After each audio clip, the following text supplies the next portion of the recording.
Hi, everyone. You are listening to The Crisis of Readers. We are your hosts, Mac. And Allie. This is episode 3, New Adults Talk About New Adult, where we are going to talk about the new adult versus young adult genres.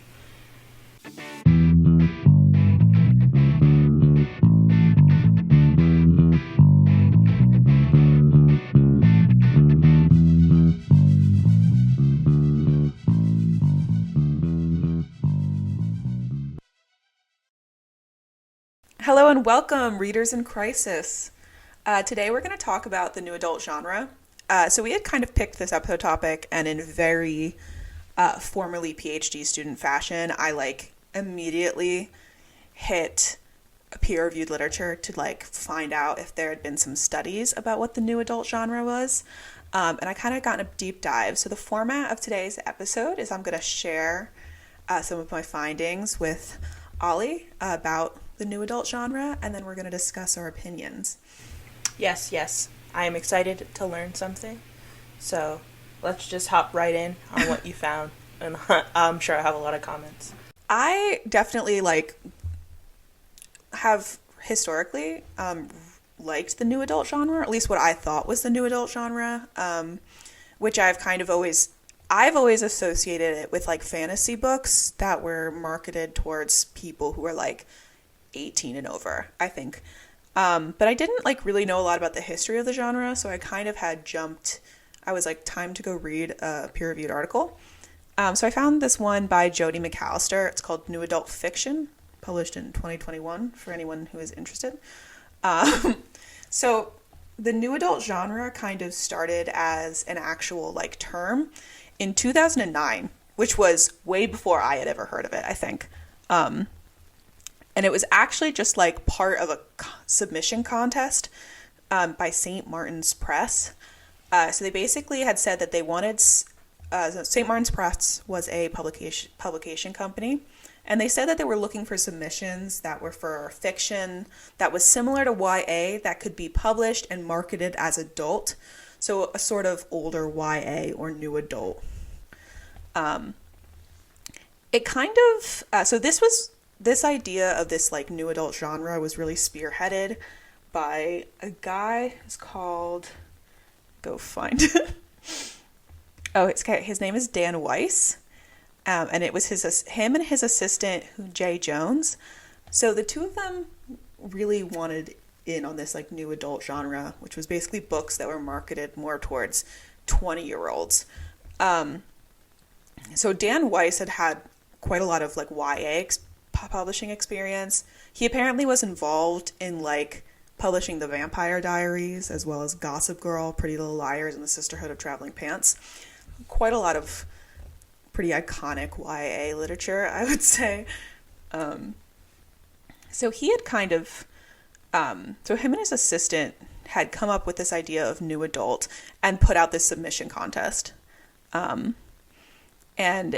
his assistant had his assistant at the time was also 20, so she would have really been in the demographic that they were aiming to actually address. And it was people who had YA fiction growing up, but then kind of there was no in-between between reading YA and reading adult fiction books. And I definitely kind of agree with that. I don't know.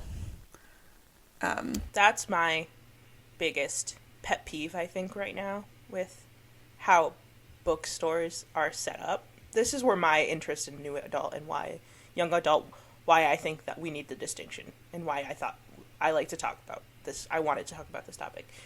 And it's because when you go into a Barnes and Nobles or anything, they have a young adult section. And then it's such a wide variety of different types of books. And some I'm yeah, I still would read this. And others I'm I would not read this anymore because I'm far too old for the demographic. But I'm also I'm in my later 20s, but I'm still definitely in my 20s. So it's not I'm an old lady yet. Cause I won't be an old lady till I'm 30. I'm just kidding. That's old. I'm just kidding. 30's not old. I'm going to say that said that because I'm almost 30. No. But, so I think that's where my interest in this really comes from. And it's interesting to know that that's quite literally why they started it was to just be like, yeah, we need a distinction, because there's people who feel like not YA doesn't fully encapsulate what their age demographic is. Exactly. Yeah, it was it's very interesting. This actually gets into one of the things I saw a lot as a like commentary about new adult, was that new adult isn't really a genre actually. It's just actually it's very similar to YA in that it's actually more of a category that refers to readership, because there's a lot of like subcategories in new adult and in young adult, obviously. Yeah, I've only been to one bookstore that does it well. Remember the used bookstore we used to go to during grad school? They'd always have it broken down as mature young adult and like regular young adult. And I was like, this is because I just turned to the mature, and I was like, suddenly there's books that I'm interested in. Exactly. Because like, so young adult is like supposed to be by definition is basically the same as like a teenager. So it's supposed to be from like 13 to 18. But first of all, this is so random. This is like kind of an aside. Do you remember there being a teenager book section in bookstores when we were growing up?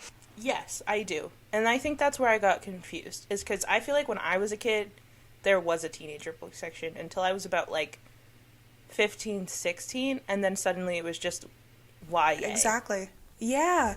Because I really remember reading from the teenager section, and that there was still a young adult section that I think was actually more, I think it was like older teenagers / maybe into the demographic we're talking about now, people in their 20s.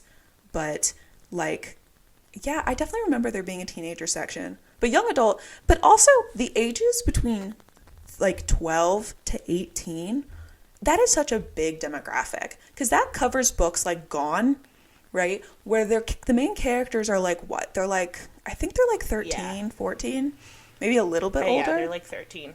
But then, yeah, and that goes all the way up to like Throne of Glass is technically YA, though in my opinion it probably shouldn't be. I think Cruel Prince is technically YA, because I think Jude is like, I think she's 17. Yeah, and I think that's where those distinctions are really important. I feel like, okay, this might be crazy, but I feel like the YA grouping needs to be changed completely to just be based on age range, and it should be like 13 to 15, 15 to 17, and then 17 plus. And because young adult is so hard, because I would classify anyone from the ages of like, I don't even classify 13-year-olds as young adult. I think that's misleading. I think there should be a return of the teen section that should really span like the 13 to the 16-year-olds, because yeah, like that's like the target demographic for stuff like Percy Jackson. I feel like they talk about like Wild. I think there's like a book, Icebreakers, the book that with the hockey one, with the guy and the girl, and then she wrote another book called Wildfire, and then there's a couple other books, and people are like, they're misleading to the children, and I'm like, well, by definition, they are YA. Those are young adults in college. They're very, very specifically not children's books.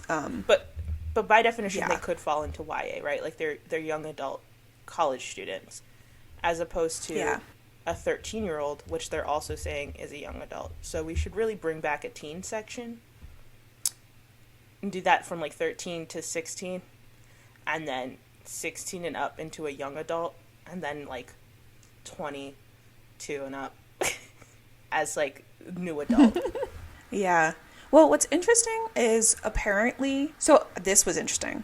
Have you ever heard, apparently there was a genre that was called chick lit, a take on chick flicks, but chick lit. I thought that was kind of funny. I have not heard that. So that's kind of, it seems like Icebreakers and a lot of other things like that would have fell kind of in that section, which was basically like, it was romance specifically for people in their 20s. And it was like before new adult was really a category.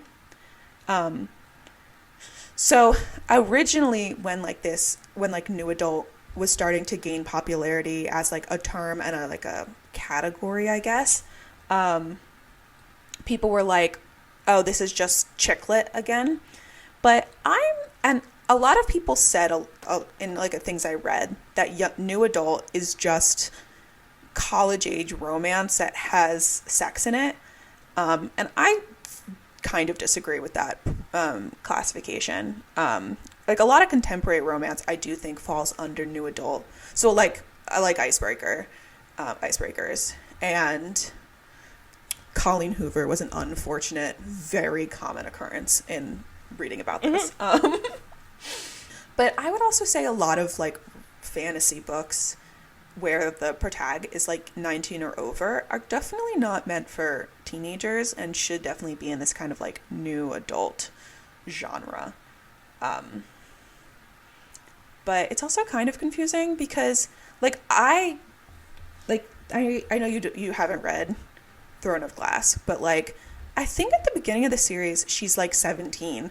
So that kind of like falls into the new adult category, but by the end I believe she's in her 20s. And it's like, so it's kind of an interesting it's like an interesting case. I even know my cousin is a librarian. So I've talked to her about this at some point. She had also read Throne of Glass, and she's a librarian whose degree is specifically in like education. So she was doing a lot of like reading for children. And I also listened to a podcast, which I would love to shout out. It was My Name is Marines. She had a whole like a YouTube video that was like an hour long with two librarians. One was a public librarian, and one was a high school librarian. And they also talked about this, about how new adult and young adult kind of like are like a spectrum, and it's kind of hard to classify like what should and shouldn't be for children, which I thought was kind of interesting. Talked about Sarah J. Maas in that. They also talked about Fourth Wing, which I thought was interesting, because technically, so this was interesting. I hadn't heard. So it's called Red Tower. So Fourth Wing was produced by, or like not produced, published, I guess, by this company called Red Tower. It's apparently specifically was like, we want to take popular YA like genres and like tropes and age it up for 20-year-olds. And so they came out with Fourth Wing, which was obviously really popular. And well, I don't remember what the other thing was, but something else that has, in my opinion, is that while Fourth Wing does have explicit sex and the main character is exactly 20 years old, it reads, to me, very YA, in like a very prototypical way. I think that's part of YA too, is like the age of the characters for me matter less than the topics that it's covering. And the way that they can, exactly. Like, they make it digestible to a person.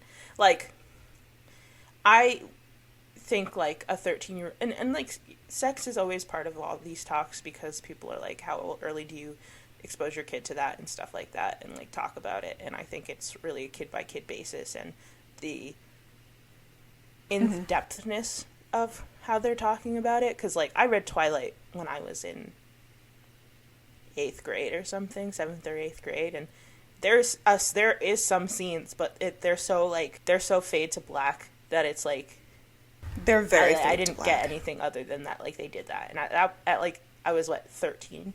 I knew what it was at that point. I didn't need to know details, but I knew what it was, so it wasn't like something I was like, oh my god. So I would say that, like, Twilight really truly falls into, like, a YA book, right? Like, it still it covers that topic, but it's not it's so graphic. And then when you get explicit is when, yes, we're probably moving up an age range where it's probably less appropriate for the lower end of YA. But there's also, like, just topics that I don't know if you're ready to discuss with your kids. Yeah, definitely. Like, domestic abuse is something that you see, which is, like, crazy. And, like, obviously it's crazy, but, like, having to, like, then open that discussion with your child sounds like a lot. I don't have kids, but I feel like I would wait. Yeah. Like, you always want your kids to be aware of something, but, like, how much are you keeping them aware and actually just exposing them to it? Yeah. I think this is also difficult because I definitely, as a teenager, read things that were probably, or not a teenager, I would say even, like, younger, because I read so voraciously as a child that, like, I was reading like fully young adult, I think when I was like 12 or 13. And so you have like some stuff that like maybe wasn't the best. Though honestly, I also read fan fiction. And nothing in traditional print is going to beat the absolute insanity of some fan fiction. I feel like we lucked, for the better or for worse. I'm gonna put it that way. For better or for worse, we fell into this group where technology boomed really fast, and we got free access to the Wi-Fi without dial-up. And our parents did not know what that was, and they did not understand how much of a landscape that was. So they would be like, yeah, go on the computer, go on the family computer, and or here's a Kindle, or here's a laptop, and just, you know, have your fun. I got a laptop when I was like in 6th grade, and so I could literally just look things up. Like, I was just like, you know what, I want to read more stories. I'm gonna go on Amazon Prime and I'm gonna find the cheap ones, and I'm gonna download them all to my Kindle. And I found all the cheap ones. They're cheap for a reason, and now I know things. Yeah, that's how I accidentally read erotica Same. for the first time, was in fact because I was like, oh, that's a 99-cent book on barnesnoble.com. And I was like, oh, that's in the fantasy genre. It was erotica that was in the fantasy genre, which was very enlightening. Mine was a wedding book where it was like, these people have always hated each other, but what happens when they have to go to the same wedding? And I was like, let's see, they're gonna fall in love. And then I was like, oh my god, they're doing this in a church? This is crazy. 12-year-old ears. Yeah. Well, you know what the other thing about this is? I think, first of all, this kind of speaks into, and this was kind of discussed, this was discussed a lot by the librarians, because one of them was curating the public library, so she picked a lot of like what's on young adult shelves, and the other one was a high school librarian, so she was picking what was in her high school library. And a lot of this, they were like, we have to justify a lot of our decisions, so if a person's parent came up to us, we could explain why we were like, it's okay to be on a shelf. And I think this really comes back into like, it's sort of on parents to like know anything about your kid. I think, like, I mean, I guess you could read the back of a book and not really know what it's about. I do think this is why trigger warning should be more common in books, because you could read like a content warning in a book as a parent, or even as just a person who maybe has something that would be triggering for them, and you would really know if there was anything you did not want your kid to consume. Like, if you were like, oh, there's DV in this book, okay, this is not appropriate for my 12-year-old. It's like, I don't know, the idea that like the high school librarian was talking about how all of her kids asked for Colleen Hoover books, which I thought was crazy.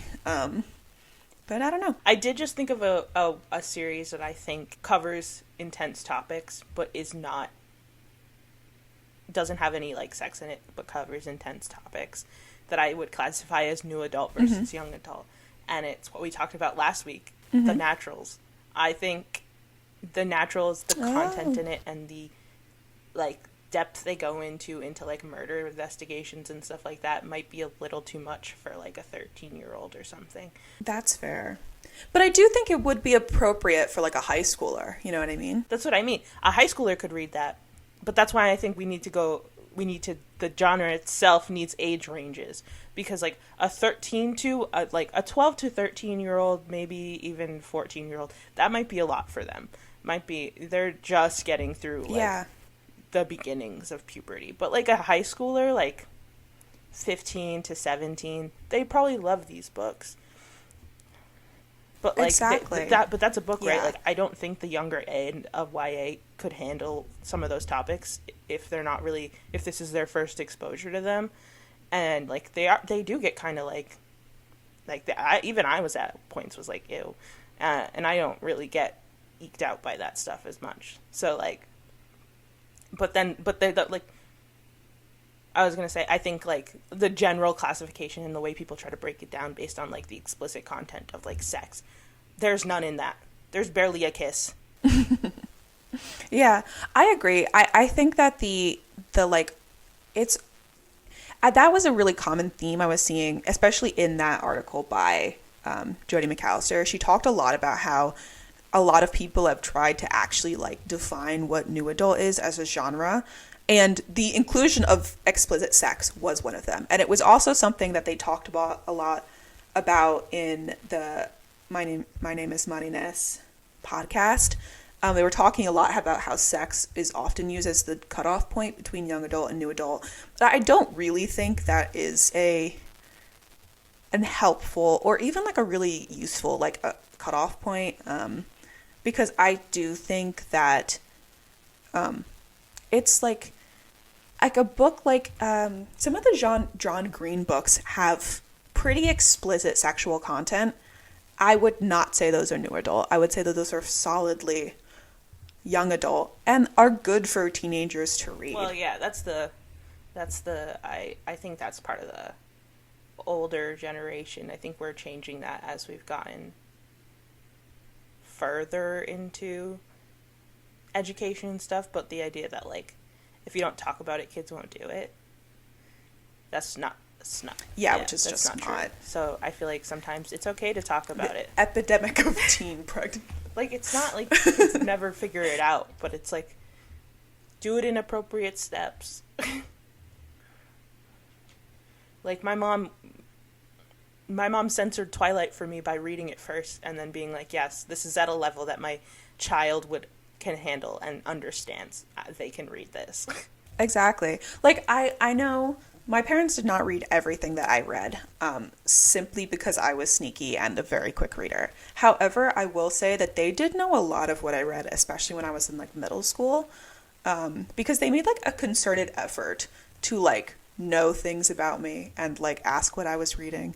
My parents, when we were like in the car, we would like group listen to audiobooks of books I liked, which I was like, at the time, I was like, oh, this is like fun because like I get to read my favorite books again. And as an adult, I really appreciate because my parents like very much could talk to me about all of these books that I was reading, and I really enjoyed that. I think it's impossible to have a full net over your child, right? Like, they have the internet, unless you have like the largest safeguards, like you can let them naturally find something on their own, but like if you're going into Barnes and Nobles to pick up a book, which is what would happen. Like, I read everything on the internet. I was reading crazy stuff on the internet. Whatever. But when we went into Barnes and Nobles, if I picked up a book, my mom was wanting to know what that book was about. I wasn't allowed to just read whatever I wanted. Until I was about, like, 17. And then at that point, she's like, I think you know everything. I think you can find books that you like now. But I do think this is sort of why, I don't know, I think that's why it is helpful to have like a new adult section. I know there's a lot of pushback, especially because it basically gets written off as like, especially by librarians or book critics, as kind of a like, just a marketing strategy. But the thing is, first of all, I have some thoughts about how it definitely is sort of a marketing strategy. But so are like most genres. The idea of a genre is to like determine if it's the sort of book you're gonna like. I will also say that like I think that there is definitely a difference in my opinion between like the narrative styles of a young adult versus like a new adult book and the themes within them. I think that new adult tends to be, besides just that the protagonist is older, I think it's also that you have some of these like kind of more, it's not as much coming of age, which is a lot of what YA is. It's like, I am of age and I'm like trying to figure it out. And it's like your first kind of forays into independence. I think that's why I have a lot of college books. I am a huge fan of Atlas 6, which is about post-college, sort of. I quite enjoy that, especially because it's quite, I would say, daunting to wade through just the endless shelves of adult fiction. In my opinion. Yeah. I wish we got rid of adult and new adult and young adult and we just started putting age ranges on things. I also think there's nothing wrong with things having multiple genres. This was kind of an interesting thing to me. People because like people were like, one of the things I saw while reading was that people were like, people don't like new adult because it makes the authors who write for new adult seem less serious. And I was like, something could both be adult literature and be new adult in that it's specifically about younger people, and about these types of stories. Yeah, I think people get caught up in like reading within their group, of like their age group, read whatever you want. I read middle grade sometimes still. Like, what is his, Aiden Thomas? He writes a couple middle grade books that I really am interested in reading, so I bought them. Rick Riordan still puts out books every so often that I read for the nostalgia of the fact that I've read all the other Percy Jackson books. So, like, read whatever you want. You can read that in any of the genres. We're saying make it easier to distinguish for people who are coming into reading. Or, you know what I really want? I want them to go back to what they do when you're in that little kid section where you get the book and in the corner it's like grade 7 or like grade 3 kindergarten. Put that on a book. And just do an age range of like who you think this would make like most would most be interested in this. It's not hard and fast, but it's like I'm not really interested in reading about like a 45-year-old's divorce, you know? Like maybe in certain circumstances I am, but I would say generally I'm not. I kind of like a story about people I can relate to. And that's not to say I don't only read, like we just were talking, like we don't only read young adult or new adult. Like I've been really into, I read quite a lot of Brandon Sanderson recently, which is definitely just fully adult fiction, though I was like, oh, that's just adult fantasy. And then I was talking to, my fiance and he was like, oh, people talk about, apparently they're like, oh, Brandon Sanderson is like beginner adult fantasy. Which I was like, that's interesting. I would say, yeah, I can see they're beginner adult, but I raise you the question, is it beginner adult or is it just digestible fantasy that's not trying to do, like, is it just well-written fantasy that then makes it digestible? Exactly. And I think that's fine. Here's another thing that this is kind of in, and this was also coming up in new adult a lot, where people are talking about this and they're like, oh, the new adult genre. Well, it's relevant because new adult is very much like the rise in the genre was very like driven by the digital online readership space.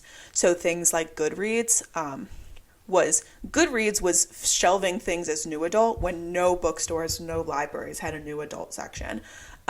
And then I know in the My Name is Marines podcast, they were talking about how TikTok and Book Talk also like do a lot of like new adult content. Though there was a lot of kind of pushback about how like they didn't like that TikTok recommends books to people and that books get popular off of TikTok. And I think that's kind of silly in my opinion, because especially for public libraries, this was crazy. I thought this was kind of crazy. I really did enjoy the podcast, but one of the things was the public librarian was talking about how she got annoyed that she would have to stock books that got popular on Book Talk. And I was like, shouldn't you be happy that people are using public library resources? Like, that's kind of the idea of it. I'm going to say this with my whole chest. Everyone should read whatever they want at any time, no matter the content that they like. They can have their own opinions. And just because you don't like something and you think people are only reading it because it got popular, doesn't make it invalid. Exactly. Also, something being popular doesn't make it automatically worse, which I feel like is something else. Like, I've read Book Talk books that I love, and I've read Book Talk books that I hate. But, you know. Exactly. I will also say they had a lot of commentary about a lack of diversity in their Book Talk recommendations. And that might be true if we were looking at like a conglomeration of Book Talk as a whole. I will say personally, my Book Talk has a lot of diversity because I make an effort to read diverse authors. So if that is your experience, maybe curate your feed a little better. Well, also, I just think that the industry, the publishing industry as a whole, has a problem with diversity. So blaming it only on TikTok, that's definitely true.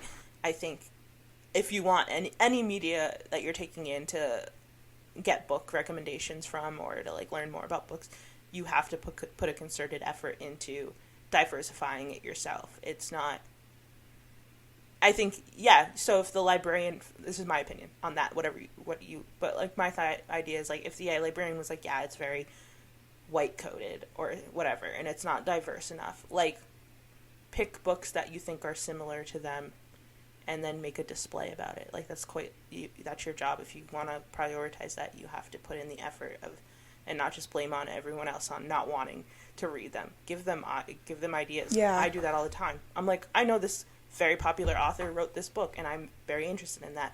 And then I just look up books that are similar by authors of color. Exactly. Yeah. I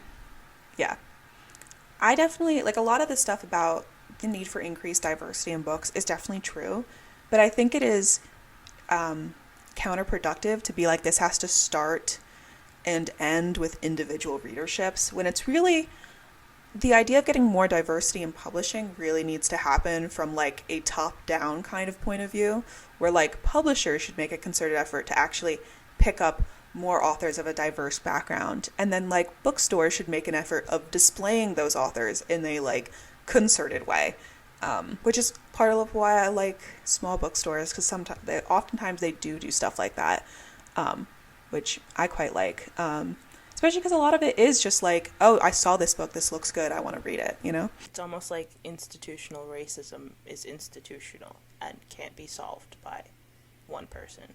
That's crazy. That might be controversial to say, but yeah, or be like me and just add your own diversity to every book that you read. The author said that they're fair, just ignore them. That's a black man. Exactly. You can do it yourself.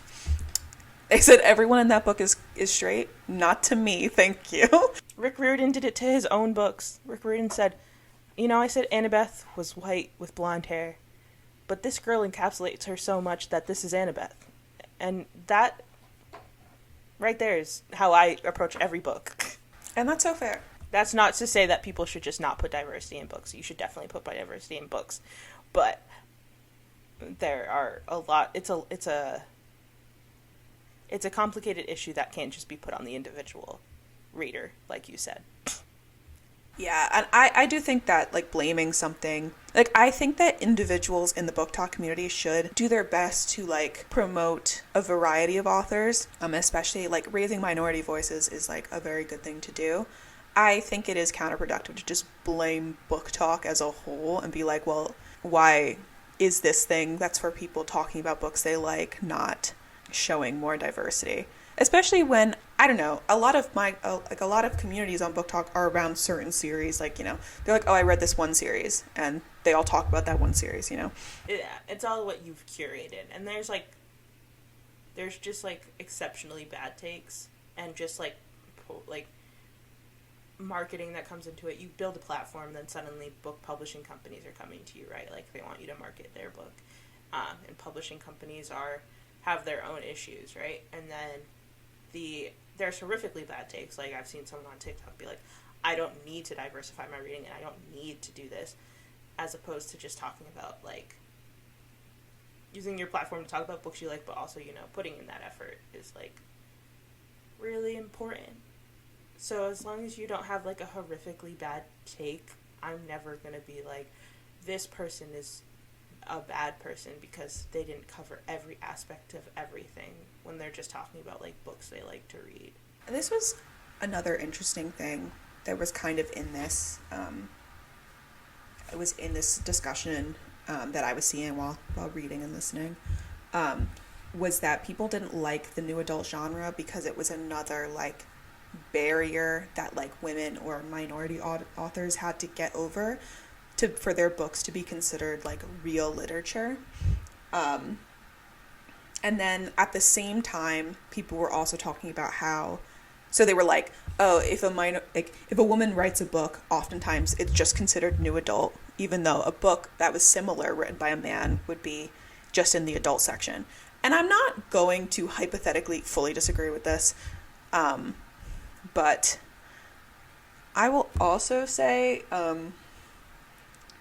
I do, like, this was also, since some people were talking about how then the biggest books in that genre were actually written by older women, which maybe is true, because there's stuff like Sarah J. Maas and, like, Rebecca Yarros are both older white women.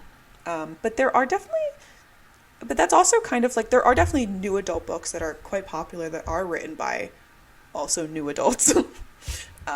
Like I know we both really liked Iron Widow, which is written by someone who I believe is about, they're probably what, like 25? I have no idea how old they are. Yeah, I think they're our age. Yeah. Same thing with like Chloe Gong, who wrote These Violent Delights. Also, like a young woman who is in her 20s who's writing books about characters who are in their 20s, which I would definitely define as like new adult. But this also kind of gets into, I think it's fine for things to be multiple things at the same time. I think a book could also just be adult fiction, and then it could be like, but it's also new adult. Yeah, I think the overarching issue is like, we say this all the time too, and it doesn't just start and end at like just all consumption of, just like when you think of consumption, you think of like buying from Amazon, right? And you want to try to be as ethical of a consumer as you can, but it kind of transcends, right? Like, at what point do we, yes, acknowledge that there probably is more barriers for women when you add that more context and subtext, right? And more genres that they need to get into. But like, at what point do we stop putting it on the individual and start putting it on companies that are actively just not considering the same groups equally? There's no equity in how they consider groups. Because I don't think consumers wanting there to be more classification so it's easier to identify books that they would like and relate to is such a large ask. And then to put that and to say that like this is like a barrier that you're creating is more of a, well, maybe we should be taking a look into the industry itself to be like, hey, this is really shitty.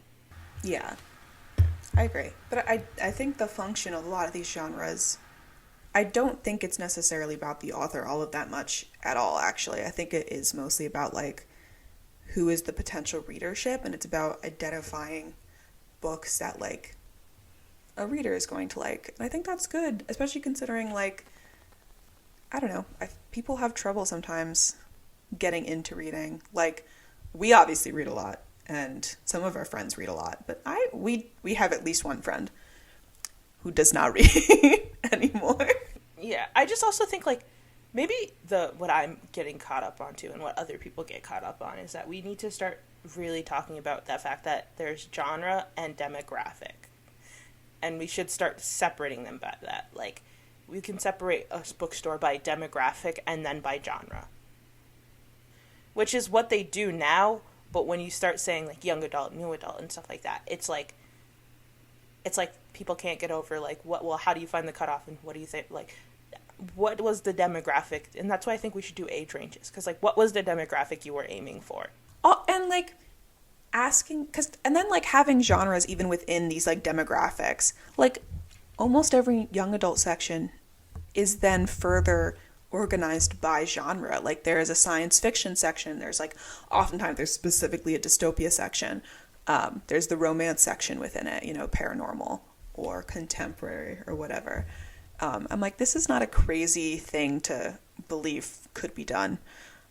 Especially if the goal, which I think it should be, is to get more people reading. I almost wish they would just, like, not classify young adult as a genre anymore and put it as just a demographic. Like, I feel like we just need to change the language around it, right? Because we're not asking you to create a whole new genre of book. We're asking you to just create a new cutoff line for certain demographics. Like, we just want an in-between demographic. Exactly. Like, new adult books already exist, and they have always existed because books about 20-year-olds are not a new idea. It's mostly that they get kind of, like, I think, lost in the shuffle of full adult fiction sometimes, especially when you specifically want something that is about a character who is at a similar, like, life stage as you. It's always such a toss-up, too. You go into a bookstore, and you're like, I want this book, and I know it's about this. And you know that it's, like, someone within that gray area age range, so you never know if you're going to have to go to the adult section or the young adult section. I've spent like hours going between both sections just trying to find one simple book that I know, like the age range and the plot, but I can't find it because I don't know if they've classified it as young adult or just regular adult when it could be in either. Yes, that has definitely happened. I specifically went in to look for the second Fourth Wing book and could not find it. And I was like, I looked in young adult and it wasn't there, and I looked in adult and it wasn't there. I looked in fantasy, it wasn't there. It ended up being on just like a table somewhere, which was weird. But I was like, okay.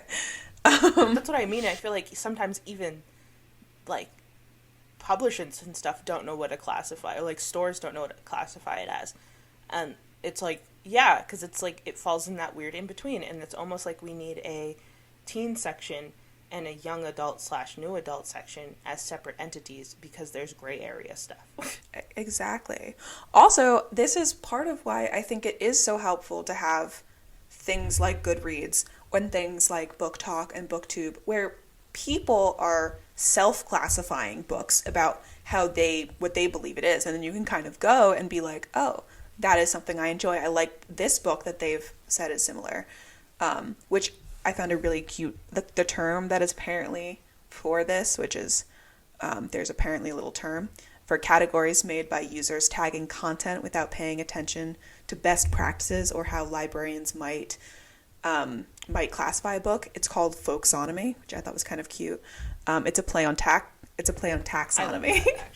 But I thought that was very fun. There's the other thing about new adult, which besides it being kind of like a marketing ploy, is I think it kind of feeds into this idea that like adults don't really take young people seriously. And what was crazy about this is that like new adult was made basically exactly at the time where millennials were aging up out of young adult, and they were going into like what would be the adult section. And the comments that people were what book critics were posting about it is crazy. Like, I'm sorry, this was insane. So Michael Stearns, who is the former editorial director for HarperCollins children's books, called the new adult genre a breezily condescending handle with the potential to ghettoize books with 20-something protagonists. Is that not an unhinged statement? I just like, it's like, first of all, books have always had 20-something protagonists. That's not a new phenomenon. I don't know what it is. I feel like the older people get, they can't relate to things that happened to them when they were younger. And I see this in a lot of different areas of life, but in the context of this specifically, it's like the older people they forget how vastly changes happen between the ages of like 13, 18, and then 18 to like 25.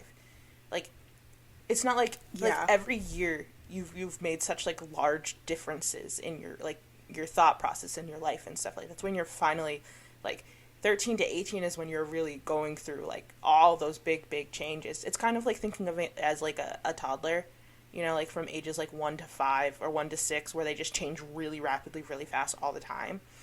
And then like they start to slow down, right? There's like a little bit of a plateau, and then you go through puberty and there's that big spike again, and then it slows down. And then from 20 to 25 is like when your brain is like finally fully developing. It's like your frontal lobe is getting ready to close.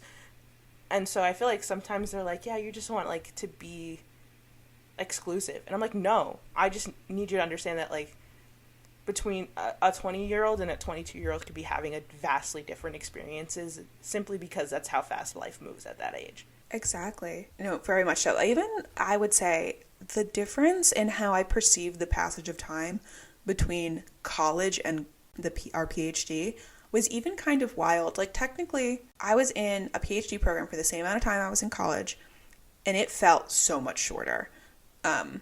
Like, in college, every year was like a whole, like, I was like, oh, so much happened. PhD program, it is a little bit that you are getting psychologically battered for 4 years straight. But it was also that, like, you know, you're getting older, the passage of time. It's also that, like, you are not going through the same things as college students. I know we even had this with, like, the undergrads who worked in our lab. We were friends with them. We liked them. We hung out.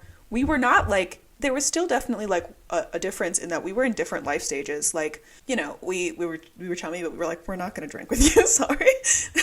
That we are technically your supervisor. That feels like a conflict of interest. Yeah, like, and even if we do, it's a very modest thing. Like, we're not going out to party with you. But yeah, and like, even like, for me, like, I did 4 years of undergrad, 5 years of a PhD, and the person I was in undergrad is so different than the person I was by the end of undergrad to the person I was by the end of my PhD is so different. Like, at the end of my PhD, I'm like a lot calmer. I feel like I take, like, I feel like I finally kind of settled into myself, right? Like, I know who I am and what I want to do. By the end of undergrad, I still wasn't even like that. Yeah. You just change a lot. And then, of course, there's, 25 your frontal lobes developed. We had, I feel like I know a bunch of people who are like, I could just feel it when my frontal lobes started working. And that's, have you seen that TikTok trend recently? That is, I know my frontal lobes developed because, like, I started enjoying the taste of vegetables or something like that. I haven't seen that. I'm on the side that's like, I hope you know that if you have any form of, like, neurodivergence or trauma or anxiety disorder or anything, your frontal lobe takes longer to develop. And someone responded someone in the comments was like, my frontal lobe is never going to develop then. I said, I'm so sorry, friend. It's so rough. Did I tell you this is sort of off topic, but it's also funny. Did I tell you the absolutely unhinged thing my partner said recently about anxiety? No. I was talking to him about social anxiety, and I had, like, seen this TikTok that was about, like, when you leave a party and then you ask the person you're with, you're like, was I too much? Did I talk too much? Was I weird? And he was like, his only response was, anxiety seems like it would be difficult to have. And I was like, leave me alone. I think your partner is everything I could be without social anxiety. That is very true, actually. You guys are very similar. Sometimes he says something and I'm like, I relate to that so hard, but I will never actually act on it because I'm too anxious. It's hard out here. Anxiety sometimes is just kicking ass. That's fair. But we're both going to be president soon, so president, vice president. We just have to wait. So it'll be good. Gotta wait about 9 years. Okay, so 9 years. I can do that. Yeah, that's 9 years to prep. You guys got it. Actually, here's the question: does the vice president have to be 35? That's such a good question. Hold on, I'm gonna... Because if the vice president doesn't have to be 35, we're about to have a 4-term situation on our hands. And it's going to be 2 terms of me as president and him as vice president, and 2 terms as him as president and me as vice president. And hopefully by the end of the 4 years, we've done enough groundwork that we can just then turn this into no longer a democracy, because we're always right. No, apparently the vice president also has to be 35. This really sets me behind. I know. It's so disappointing. Who do I know that's the same age as me? I mean, I guess I'm saying this like I would be, like, so old when your partner turned 35, and I'd literally be 36. And that's 36. Just too old for me, you know? That's just too far. I'll be senile. Joke's on you. I'm senile now at the ripe old age of 25. 26, sorry. I became a doctor and then just decided to be senile now. Yeah. Something about it makes you kind of crazy. Okay. Do we want to wrap? Do we have any final thoughts about the new adult versus young adult genre to get back on topic? I think my final concluding thoughts on it is that I'm very pro. It doesn't have to be called new adult, but I'm very pro the idea that we add more nuance to demographics for that younger age range where I feel like they're just too vast, and, like, the beginnings and the end of it are just so different that you're like, these can't all be relatable to the same people. And that doesn't mean that you can't write a book that's related to all the same people. I feel like we read Gone, which is definitely for the younger age group, and we loved it at our ripe age. Had so much fun. But also, if I picked up like some of the romance I've read when I was into YA romance and read it at this age, I'd be like, what is this? I can't relate to this at all. Like, what do you mean you fell in love with a guy making a float? Like, what are his tax statements? Like, what does he want to aspire to be? Like, I don't relate now. I'm sorry. Did he? What's his credit score? Will he offer you financial stability? What does he want to go to college for? And in the books, they're like, he's pretty and he made cupcakes with me. And I'm like, yes, but what does he... That's where I'm at now. Like, it's just like, it's less relatable at this point.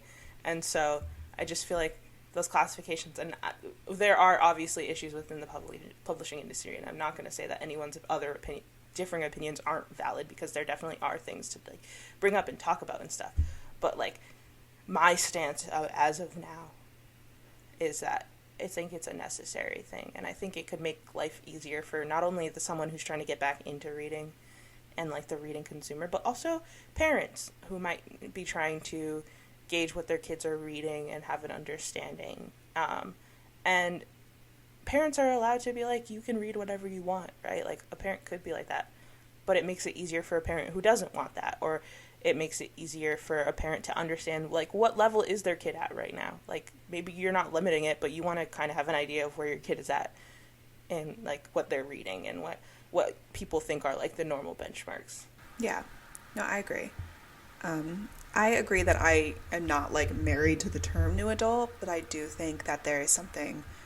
I quite like having a little notice about stuff that is, you know, specifically written in that age range, the same way as I feel about young adult. And I do kind of feel like we maybe should have some special marker for things for people the age of like 13 to 16, because that does not seem the same demographic as like 16 to 20. And that seems like a different group.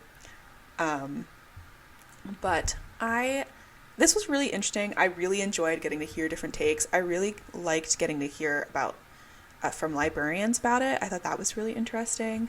I know. I'm gonna have to check out that podcast episode. It was really good.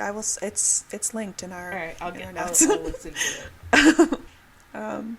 I thought we could maybe finish with some fun books in the new adult / young adult section, maybe that we like. I will say, did you read Ninth House? I have not read Ninth House. Okay. Ninth House is a great new adult book. Very much enjoyed that. Same thing. I talked about Atlas 6. I agree with it. One that I thought was hilarious that was in the new adult section was All for the Game, which I get. Sense. It definitely makes sense. I was just not ready to see it. I'm going to look up new adult books real quick. Let me see if I have any I've read. Okay. I really enjoyed Icebreaker. So actually, there are 2 Icebreaker books that I really liked. And the first is the heterosexual one, which is the one with the... This is going to sound so stupid. It's the one with the girl and the guy on the cover. As opposed to the homosexual one, which has 2 guys on the cover. You'll never guess which is which. You'll never guess which is which. They're both really good.